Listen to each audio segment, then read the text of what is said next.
Your peace is sincerely needed as I work to deliver justice on behalf of this young man. Baltimore state's attorney charges police officers in the illegal arrest and death of Freddie Gray. Signs of promise. With Nepal's earthquake recovery painfully slow, a tiny survivor becomes a symbol of hope. Bridgegate plea. Will a close political ally of New Jersey's governor cop a plea in connection with the 2013 scandal? And City Fresh eggs. You don't need a farm anymore for a farm fresh breakfast. Those stories and more on EWTN News Nightly for Friday, May 1st, 2015.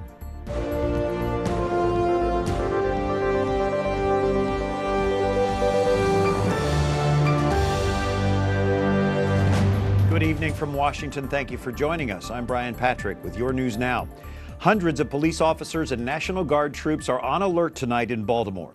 The Maryland city is bracing for protests following today's filing of charges against 6 police officers in the death of Freddie Gray.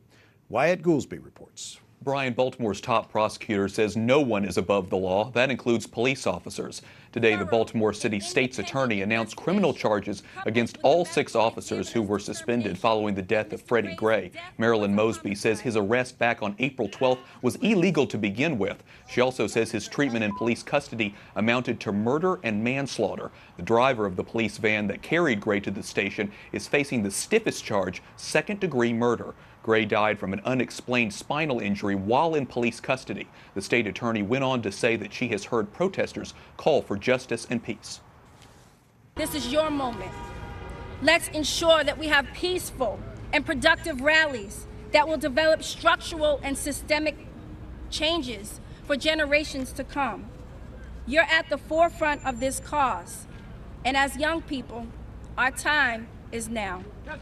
The announcement comes after nearly 2 weeks of growing anger over Gray's death. Today, President Obama called for local officials to get to the bottom of exactly what happened, but didn't comment on any specifics in the case.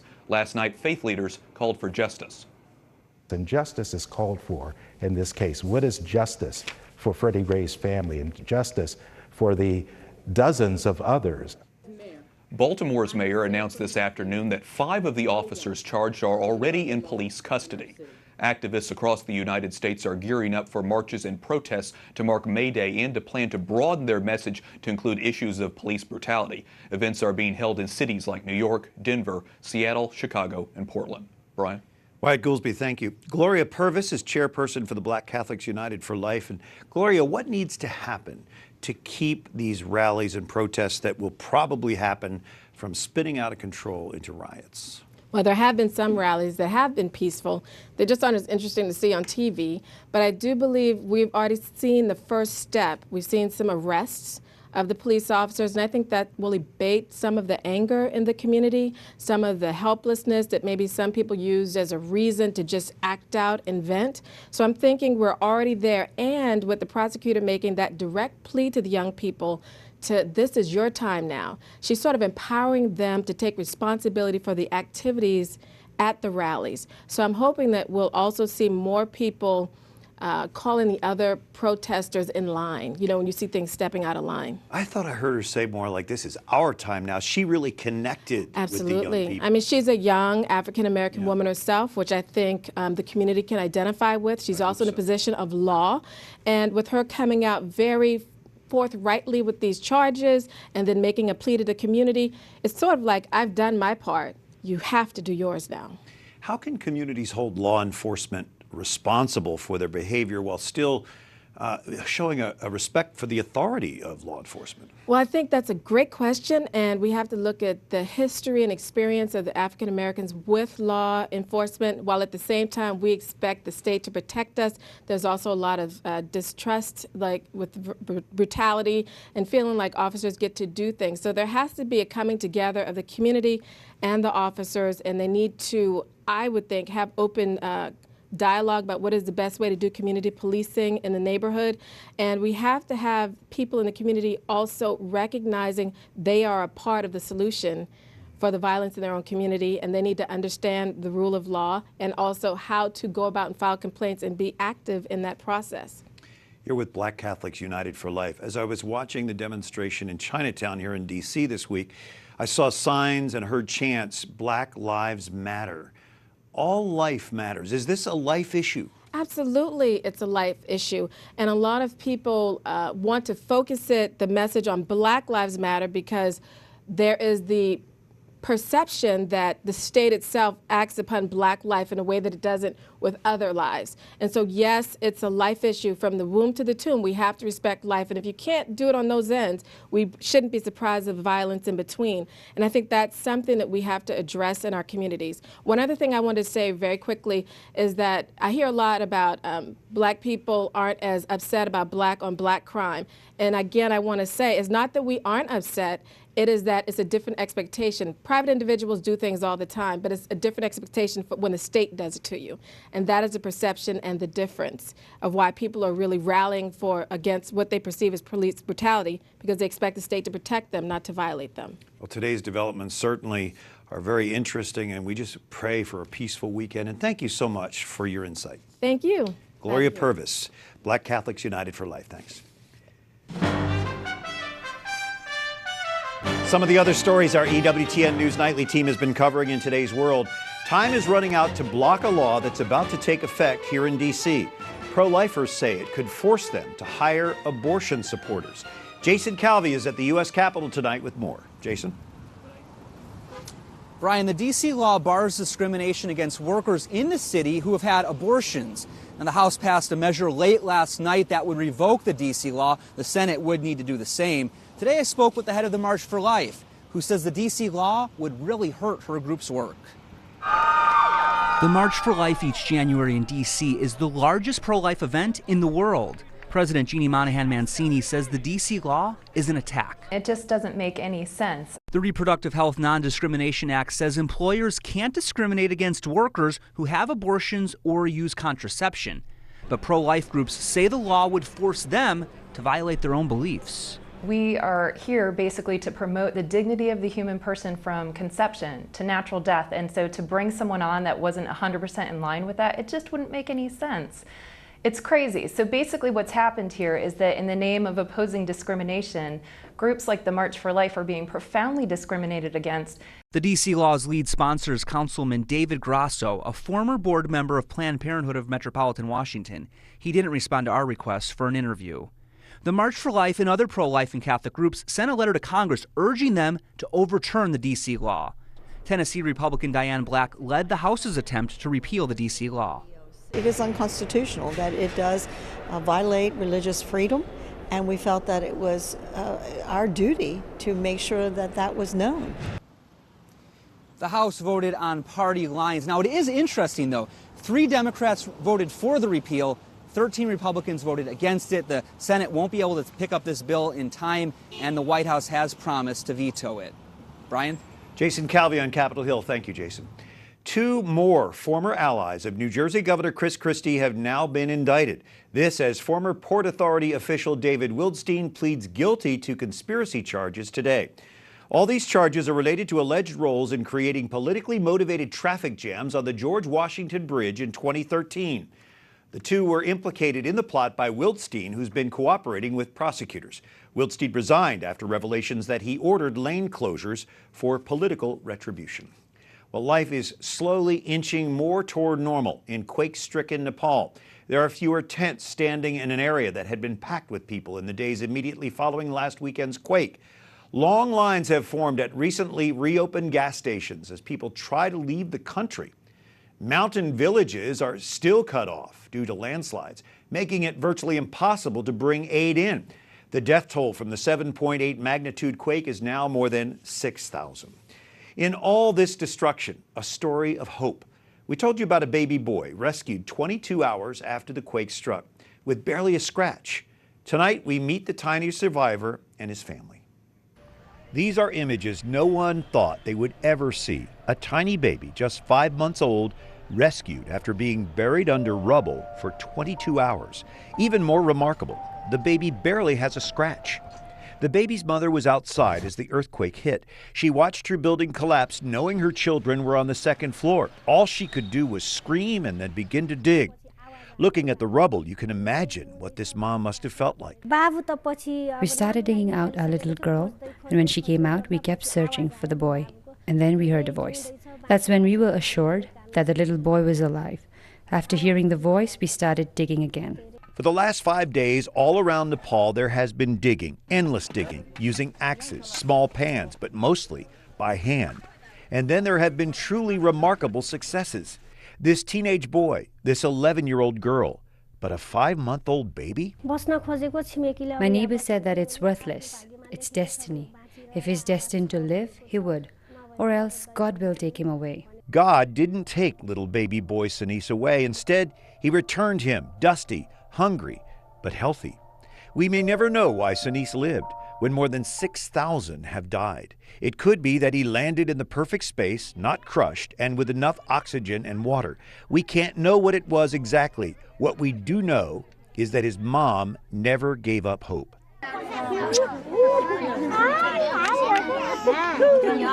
Sanis has now become a symbol of hope for this entire village. Coming up, we examine a list of nations with a terrible track record on religious liberty. And did you know you can rent chickens to provide you with fresh eggs for breakfast?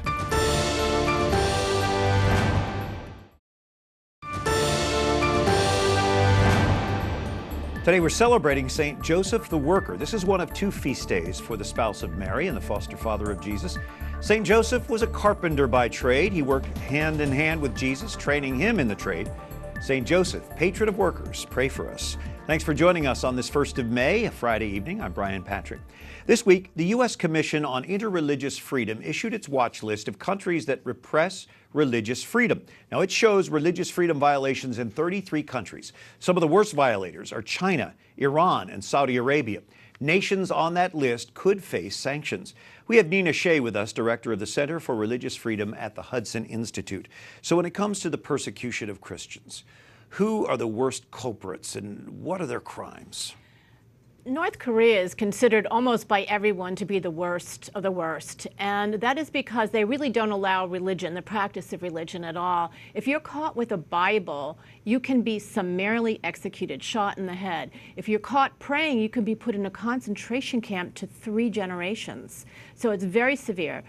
Saudi Arabia is another one that's right up there because they don't allow any houses of worship except for mosques. So there are no churches, even though there are about 1 to 2 million Christians who are foreign workers, migrant workers who live there. Do they have to then practice their faith in secret? They do, and if they're caught by religious police, they can be severely punished. And of course, if you're a Saudi national, you have no choice. You must be Muslim, and you can be put to death for apostasy. How odd. I always thought of the Saudis as sort of an ally of the U.S. They behead people for sorcery, apostasy and blasphemy, can be severely punished. There's now a Muslim man who is being sentenced to 1,000 lashes of the whip for blasphemy against Islam. So it's very severe. You also wrote a very interesting article this week about an Iraqi nun who has been denied a visa to come to the United States. Who is she? Why did she come here or want to come here? And why was the visa denied? Brian, she is a nun, Catholic nun. She is Iraqi herself, and she ran for her life from ISIS last summer in northern Iraq under their convert or die policy.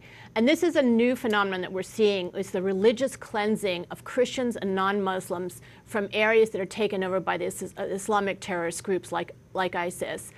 She wanted to come here because she was invited here by a Democratic member of Congress and by a former Republican member of Congress, Frank Wolf, to come and tell the American people about what has happened to the Christian and Yazidi populations of Iraq and how they've suffered so tremendously in the past year and how now they have no homes. So it was because she was going to tell her story, you think, that the visa was denied? This was a temporary visitor visa, and the State Department did not believe her.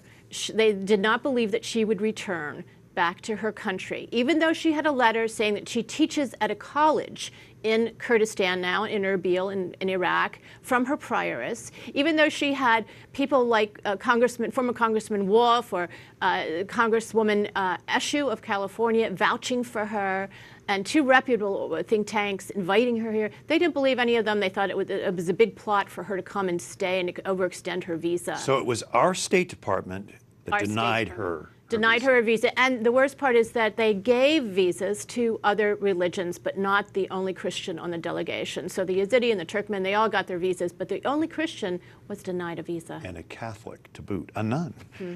All right, well, thank you for joining us, Nina Shea from the Hudson Institute. We appreciate it. Thank you. Well, what came first, the chicken or the egg? We may never know the answer to that age-old question, but Catherine Zeltner reports tonight on a new twist to the chicken and egg story. Rose Leifka wanted farm-fresh eggs without moving to a farm, so she did the next best thing. She rented chickens for her suburban New Jersey backyard. Well, my husband thinks I'm losing my mind.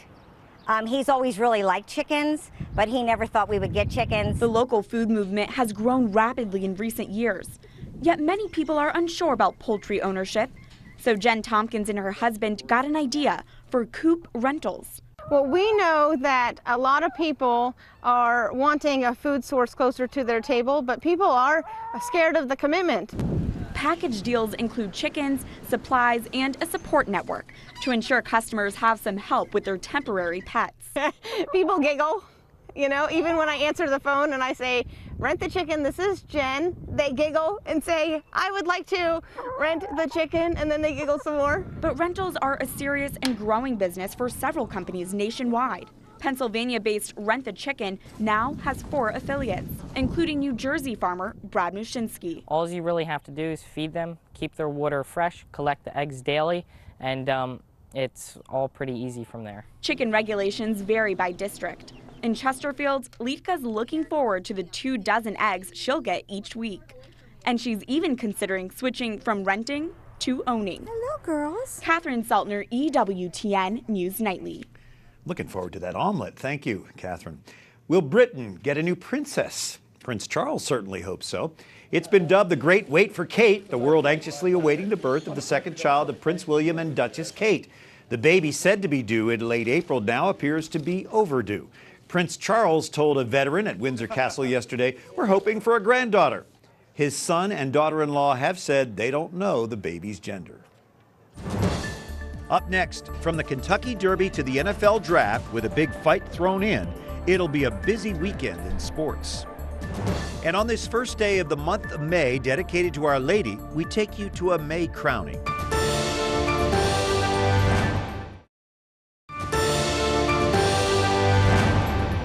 It's Friday, May 1st, and a Friday fact from our foundress, Mother Angelica. I thought today, what would Our Lady do in my place? How did she contemplate the Lord in the midst of her activities? Thanks for joining us on this first day of the month of May, dedicated to Mary. I'm Brian Patrick. It's good to have you with us. Well, the last 2 Heisman Trophy winners are the first 2 picks in this year's NFL Draft. The Tampa Bay Buccaneers used their first pick to select Jameis Winston from Florida State. He was 26-1 as Seminoles quarterback. The Tennessee Titans snagged Marcus Mariota from Oregon. The 2 top picks could potentially play against each other in the season opener in September. Good to have Doug Eldridge back with us, a professional sports agent with DLE Agency. Any surprises in the first round of the draft, Doug, and what do you expect going forward here?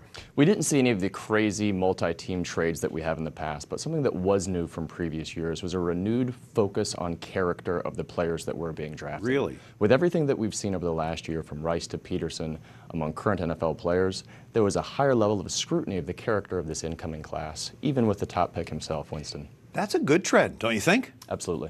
Yeah. For all involved. Something very interesting this week, a Major League Baseball game with no fans. This was at Camden Yards in Baltimore because of the unrest there. Isn't this a first? The first time in Major League Baseball history that there was a recorded attendance of 0. Mind you, media and team personnel don't count toward the total. 46,000 empty seats in Camden Yards. With the protests and subsequent riots, it was a general concern for fan safety. And so they went ahead and played the game, but to a locked and empty stadium. Well, they had postponed the 2 other games of the series. Why play the third one?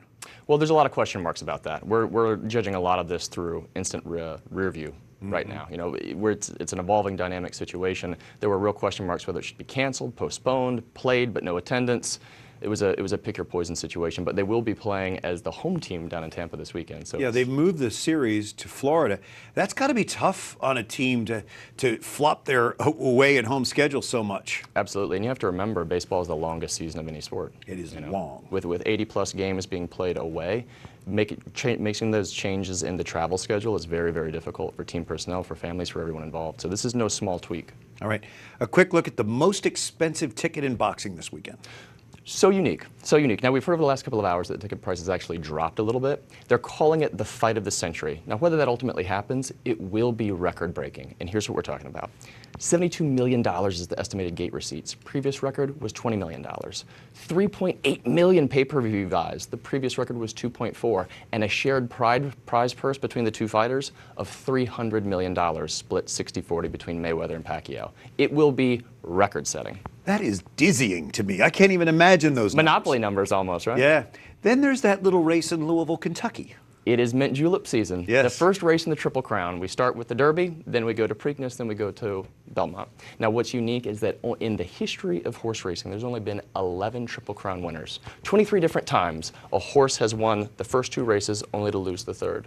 So this could be another year for history. We'll have to wait and see. Who do you like in the Derby? We're thinking American Pharoah. They're the odds-on favorite right now, but there was a questionable pole position draw. It's sports. Anything can happen. Jockey and horse. From DLE Agency, Doug Eldridge. We always appreciate our visits. Thanks, Doug. Nice to see you. Well, the 160 fans packing into Churchill Downs on Derby Day are unlikely to even notice the about 1,000 backside workers who really toil in obscurity. Mike Wells is one of them, caring for thoroughbreds often valued in the millions of dollars. While their work may seem thankless, it is essential to this sport. The horses have to be fed, they have to have water, they have to be cared for, they have to have a clean bed to sleep in. And somebody's got to do it, and that's what we do. Every horse is different, they're like people. Everyone's got their own personality. Wells warms horses down after they run on the track so their muscles don't get stiff or injured. He spends many hours walking in circles around the barn with these beautiful horses. Hello, I'm Pope Francis. Yeah, right. Click. It happened not once, but twice. The Vatican newspaper reports Pope Francis called an Italian man who was sick to offer him comfort. The newspaper said the man hung up twice, thinking it was a prankster. On the third call, he realized it really was Pope Francis. He was speechless. He and his wife were invited to Wednesday's public audience in St. Peter's Square. Francis hugged them both, assuring them it was really him who made those calls. It was no prank. Well, until Monday, for the EWTN News Nightly team, I'm Brian Patrick. On this first day of May, the month of Our Lady, we leave you tonight with today's May crowning at Manassas, Virginia's All Saints Parish. Good night and God bless you.